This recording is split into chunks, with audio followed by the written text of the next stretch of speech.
আমি প্রধানমন্ত্রীর বন্ধু হয়ে এই সমস্ত কাণ্ড কারখানা করার ব্যবস্থা করেছি, যার কোনো প্রমাণ উনি কখনো দিতে পারবে না।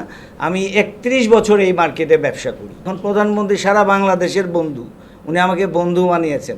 আমি ওনাকে বলেছি কি না এটা প্রমাণ করবার দায়িত্ব ওনার।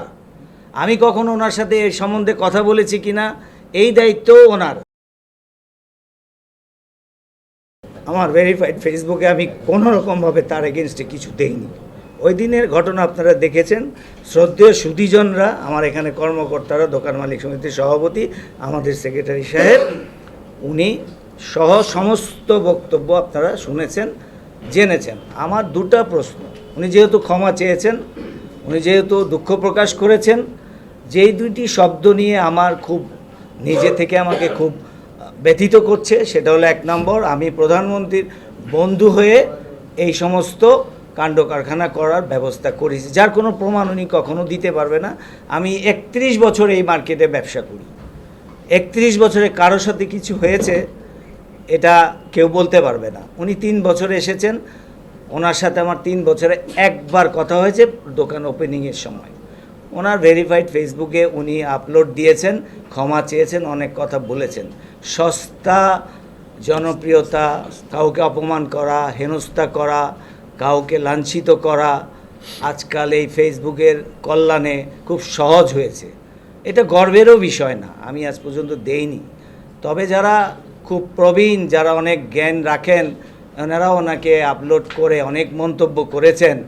সেইখানে আমার মনে হয়েছে এটা অপরিপক্কতারই পরিচয়।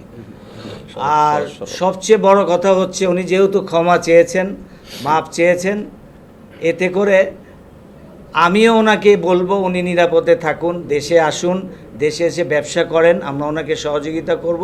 তবে একটা কথা বারবার উল্লেখ করব, প্রধানমন্ত্রী সাহেব, মাননীয় প্রধানমন্ত্রী সারা বাংলাদেশের বন্ধু। উনি অপপ্রচার করেছেন আমার বন্ধু। সবার সাথে সবার পরিচয় হলে একটা সুস্থ মানুষ সুপরিচিত হওয়ার সম্ভাবনাটা খুব সহজ। আপনাদের সাথে হয়ে গেলে হবে। এখন প্রধানমন্ত্রী সারা বাংলাদেশের বন্ধু, উনি আমাকে বন্ধু বানিয়েছেন। আমি ওনাকে বলেছি কি না এটা প্রমাণ করবার দায়িত্ব ওনার। আমি কখনো ওনার সাথে এই সম্বন্ধে কথা বলেছি কি না এই দায়িত্ব ওনার। উনি ওখানে বলেছেন ভেরিফাইড বুঝে, ওনার কি বলেছেন যে তৃতীয় পক্ষ ওনাকে ইন্ধন দিয়েছেন, তৃতীয় পক্ষ বলিয়েছেন। এটার দায়ভার ওনার। উনি কেন বলেছেন, কে বলিয়েছে, কে বলানো হয়েছে, এটা উনি আপনাদেরকে বিশ্লেষণ করবেন, আপনারা জেনে দেখবেন। তবে আমি সবাইকে অনুরোধ করব, এই যে ভেরিফাইড ফেসবুকে মার্কেটিং করার পলিসি কিংবা কেউ জনপ্রিয়তা পাওয়ার পলিসি, এখানে গর্বের তো কিছু নাই। এখানে জেনে সব কিছু বুঝে সবাই মন্তব্য করাটা আমি মনে করি সবারই দায়িত্ব। সবাইকে আমি শুধু এইটুকুনো ধন্যবাদ জানাবো, আমরা দেখেন আইনের আশ্রয় নিয়েছি। আমরা নিয়েছি দোকান মালিক সমিতি, সারা বাংলাদেশের দোকান মালিক সমিতির আশ্রয় নিয়েছি, ওনাদের মাধ্যমে এই সংবাদ সম্মেলনটা করেছি। আমি জীবনে এই প্রথম সংবাদ সম্মেলন মানে উপস্থিত, আমি কখনো করিনি। আর আমি একটু প্রচার বিমুখ, আমি প্রচার করতে পছন্দ করি না। তারপরে উনি আমাকে নিয়ে, আমার নাম নিয়ে যেভাবে বলে যাচ্ছিলেন, যাওয়ার পর শেষ অবধি, শেষের 2 দিন আগে উনি সব আত্মপক্ষ একটা স্ট্যাটাস দিয়েছেন, এর জন্য দুঃখিত, এবং এটা যাতে আর কোনো বাড়াবাড়ি না হয় আমিও অনুরোধ করব আপনাদের মাধ্যমে। নবীন সাহেব, উনি বয়সে নবীন, কিন্তু আমরা যে এই যে প্রবীণ লোকগুলো, সমিতির প্রবীণ লোকগুলো, ওনাদের পরামর্শ নিতে পারতেন, আসতে পারতেন, এই প্রবীণ লোকগুলোর কাছে উনি জানতে চাইতে পারতেন আমার যদি ভুল থাকে। একটা মানুষ অন্যায়ের প্রতিবাদ করতে গেলে তার বডি ল্যাঙ্গুয়েজটা একটু অ্যাগ্রেসিভ হয়, এটা খুব সাধারণ। সেই পৃথিবীর জন্মলগ্ন থেকে যারাই প্রতিবাদ করেছেন অন্যায়ের, বডি ল্যাঙ্গুয়েজটা একটুখানি অ্যাগ্রেসিভ হয়। হয়তো সেদিনের ভাইরাল খণ্ডিত যে এটা আপলোড করে আমাকে অপমান, অপদস্থ, হেনস্থা কিংবা সামাজিক, আমি পারিবারিকভাবে পারিবারিকভাবে আমি ভীষণভাবে মর্মাহত। যাই হোক, বিচার আমি আপনাদের কাছে দিব না, ও আল্লাহ বিচার করবেন আল্লাহ, সূক্ষ্ম বিচারক আল্লাহ। এই সূক্ষ্ম বিচার আমি আল্লাহর কাছে দিয়েছি। আপনাদের কাছে শুধু বলবো, সত্যটা কোথায় লুকায়িত, সত্যটা কি, সত্যটা উপলব্ধি করার আপনারা চেষ্টা করবেন, সত্য বলবেন। সবাইকে আসসালামু আলাইকুম রহমতুল্লাহ। আমার ভিতরে অনেক ক্ষরণ, আমি বলবো না কাউকে, বিচারও দিব না। ব্যবসা উনি করুক, সবার সহযোগিতা থাকবে ওনার।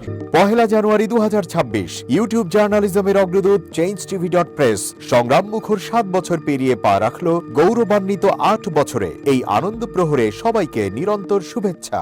আমি নিজেকে ধন্যবাদ মনে করি, আমি সৌভাগ্যবান চেঞ্জ টিভির পক্ষ থেকে আমার সাক্ষাৎকার নেওয়ার জন্য তারা আসছেন এবং চেঞ্জ টিভি দীর্ঘ 8 বছর ধরে এই কাজগুলি করছে। আমি তারা অনেক ভালো কাজ করেছেন, দেশের মানুষের সুখ দুঃখের কথা প্রত্যক্ষ তুলে ধরছেন। আমার আশা থাকবে চেঞ্জ টিভি সামনের দিকে উত্তরোত্তর আরও সমৃদ্ধ হবে। একটাই শুধু আমাদেরকে উপদেশ দিতে চায় তাদের কাছে, সেটা হচ্ছে সত্য কথাটা মানুষের সামনে তুলে ধরা, মানুষের ভিতরে কি চায় তাদেরটা তুলে ধরা, মানুষের প্রত্যাশা তুলে ধরা এবং মানুষের মধ্যে এই যে দেশাত্মবোধটা এবং সত্যবাদীটা এটা জাগরণ করে চেঞ্জ টিভি সামনের দিকে এগিয়ে যাবে। এবং যারা দেশের কথা চিন্তা করে এবং দলমত নির্বিশেষে যে লোকগুলো আছে তারা দেশের কথা চিন্তা করে, দেশের উন্নয়নের কথা চিন্তা করে, কোনো পক্ষপাতিত্ব করে না, তাদের বক্তব্য দেশের মানুষে তুলে ধরা, এই কাজগুলি সামনে এগিয়ে নিয়ে যাবে, এটা আমাদের প্রত্যাশা। অনেক ধন্যবাদ আপনাদেরকে, দেশবাসীকে, দেশবাসী পক্ষে সবাইকে আমি ধন্যবাদ জানাচ্ছি। change.tv.press এক ফোঁটা হলুদ নেই। আমরা শুধু আপনাদের কাছে একটাই আবেদন করব, মিথ্যার পিছনে দৌড়বেন না, সত্যকে ধারণ করেন, সত্যকে জনগণের কাছে তুলে ধরেন। সেটা যতই কঠিন হোক না কেন পিছপা হবেন না, ভয়ের কোনো কারণ নেই। আল্লাহর সাথে থাকেন, আল্লাহ আপনাকে সাহায্য করবে। কোনো মানুষের কাছ থেকে কোনো সাহায্য কামনা করবেন না। ধন্যবাদ। change.tv.press এক ফোঁটা হলুদ নেই।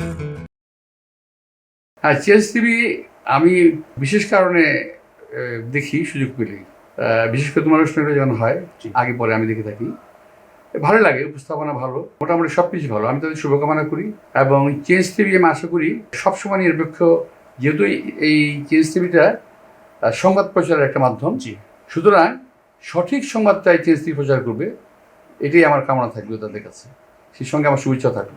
change.tv.press এক ফোঁটা হলুদ নেই। সুপ্রিয় দর্শক, এই চেঞ্জ টিভি বিগত 7 বছর ধরে খুবই গুরুত্বপূর্ণ ভূমিকা পালন করছে আমিরুল মোমিনিন মানিক। উনি তো এখন বাংলাদেশে একটা ন্যাশনাল ফিগার হয়ে দাঁড়িয়েছেন। তিনি সত্যকে ধারণ করে আছেন, সত্য প্রচার করে, সত্যের প্রকাশ করে, সত্য ধারণ করে তিনি একটা পরিবর্তন আনতে চেয়েছেন এই সমাজে।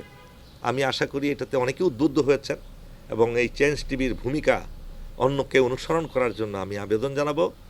একই সাথে চেঞ্জ টিভির কর্তৃপক্ষ এবং দর্শক শ্রোতাকে আমার ব্যক্তিগত দোয়া এবং শুভেচ্ছা রইল। change.tv.press এক ফোঁটা হলুদ নেই।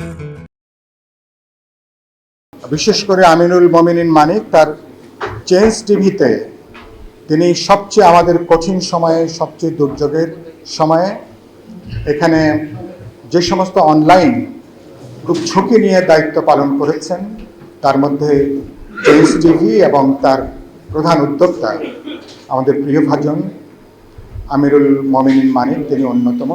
change.tv.press এক ফোঁটা হলুদ নেই। চেঞ্জ টিভি সবচেয়ে বড় নামটা সুন্দর, চেঞ্জ নামটা সুন্দর, হলুদ সাংবাদিকতা নয়, ট্রু জার্নালিজম এবং একটা চেঞ্জ।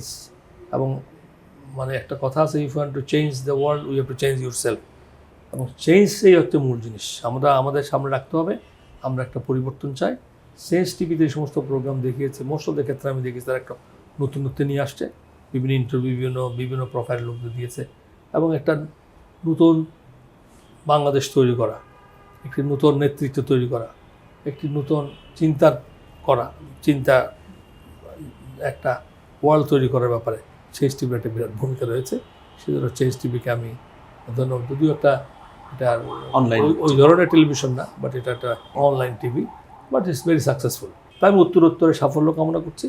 আমি চাই যে ব্যতিক্রম দিয়ে আমাদের ইয়েটা শুরু করতে, যে কথাটা বললাম যে প্রত্যাশা, মানুষ একটা ব্যতিক্রম চাই এবং চেঞ্জ টিভি সে ভূমিকা পালন করুক, এটা প্রত্যাশা। এবং তাদের 8 বছরের অতিক্রম করেছে, তাদেরকে শুভেচ্ছা, দর্শকদেরও শুভেচ্ছা জানাচ্ছি। যারা তোমরা এটার পিছনে ছিলা, যারা নেপথ্যে কাজ করছো, তাদেরকেও আমি আন্তরিক শুভেচ্ছা জানাচ্ছি। change.tv.press এক ফোঁটা হলুদও নেই। সকলকে শুভেচ্ছা। চেঞ্জ টিভির ৮ম বর্ষপূর্তিতে আমি খুবই আনন্দিত এবং আমিরুল মোমিনিন মানিক, যার অক্লান্ত পরিশ্রমে এই টিভি চ্যানেলটি প্রতিষ্ঠিত হয়েছে, আমি প্রথম থেকে তাকে লক্ষ্য করেছি কি অক্লান্ত পরিশ্রম এবং কি ধরনের চ্যালেঞ্জের মাধ্যমে সে আজকের এই অবস্থানে এসেছে। আমি চেঞ্জ টিভির উত্তরোত্তর উন্নতি এবং দেশ গঠনে তাদের একটা ইতিবাচক ভূমিকা কামনা করছি। changetv.press এক ফোঁটা হলুদও নেই।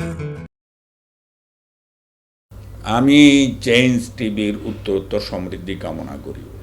যেভাবে আপনারা এগিয়ে যাচ্ছেন, আমি আশা করব আরও ব্যাপকভাবে চেঞ্জ টিভি এই দেশের সাধারণ গরিব দুঃখী মানুষের অভাবগুলো, অভিযোগগুলো, সমস্যাগুলো তুলে আনবেন, জাতির সামনে পেশ করবেন, রাজনৈতিক নেতৃবৃন্দের কাছে এটা তুলে ধরবেন, রাষ্ট্রের কাছে এটা তুলে ধরবেন।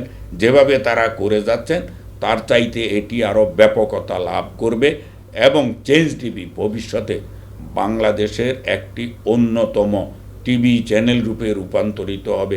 এটা যেন ১ নম্বর হয় এই কামনা করি। changetv.press এক ফোঁটা হলুদও নেই। একটি জনপ্রিয় গণমাধ্যম।